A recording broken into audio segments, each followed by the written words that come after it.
My name is Ryan Reyes, and my paper for our research for disaster management is on Dominican Republic, and I will continue to explain what I wrote about and why it's prevalent. To begin, my paper will investigate the various disasters prone to the small island of the Dominican Republic, in particular hurricanes and flooding. The tropical location of the island is subject to nearly constant risk of natural disasters, which created the need for the Disaster Management Act in 2002, which, as you probably know, is very recent and is very new to the world of disaster management. It was passed by the National Congress of the Dominican Republic, and by collaborating with officials across various levels of government, as well as benefiting from the aid of international organizations, the Dominican Republic has made significant strides in rectifying the poor disaster management episodes of the 1990s.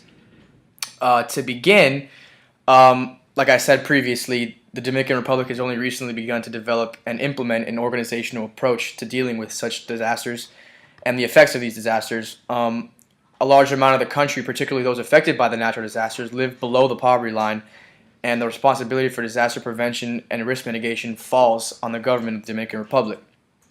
More specifically, over the past decade, the Dominican Republic government has worked to increase disaster management reduction, most notably in 2002, like I said, with the pass of the Risk Management Act of 2002. This act sought to establish an institutional framework for dealing with natural disasters such as hurricanes and floods, which are both key disasters that affect the area regularly. Several factors created the need for additional legislature, as the act of some necessary laws and regulations significantly increased the vulnerability of citizens and the infrastructure implemented. For example, many communities and districts lacked regulations for safe and durable building and construction practices.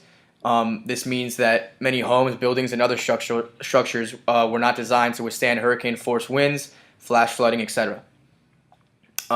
Moving forward, I'll talk about some of the failures. The government's most recent failure in the disaster management process came with Hurricane George, which struck the island in 1998, and it resulted in the death of several hundred citizens.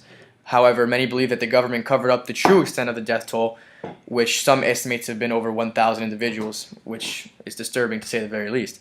The more disturbing fact, however, was that the government intentionally downplayed the imminent threat of the storm that was headed straight for the Dominican Republic, and insisting that the weather report had given a mistaken projection of the hurricane's path for the island and its severity.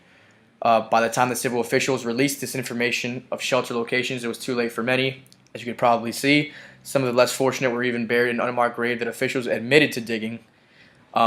Clearly, the Dominican Republic lacked and desperately needed a system implemented by the government to prevent, predict, inform, and respond to natural disasters in a manner that did not violate citizens' trust nor their concern that the government could care for its people.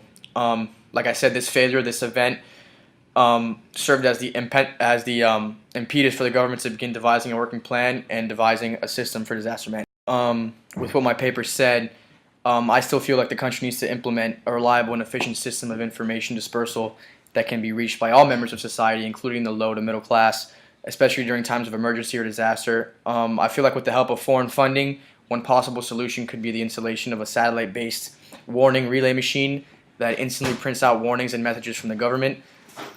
With these innovative machines, while these innovative machines might be initially expensive, they could save lives and prevent a lot of danger in rural and poor communities. Furthermore, another issue resides at the local level as well, as many smaller communities lack the technical and human capacity to effectively carry out response, rescue, and recovery activities during times of emergencies. Finally, the Dominican Republic still faces trust issues from its citizens, many of whom felt betrayed after the failure of government protection, relief, and transparency during the time of Hurricane George. Like I mentioned before, this issue was one of the most important factors in the reconstruction and organization of disaster risk management and prevention in the Dominican Republic. And in order for the government to regain the trust of the citizens it is responsible for protecting, it's necessary that the state seeks to build positive relationships with the citizens while demonstrating that they're reliable and that their ability and willingness to prepare for citizens for mitigation of these threats is possible.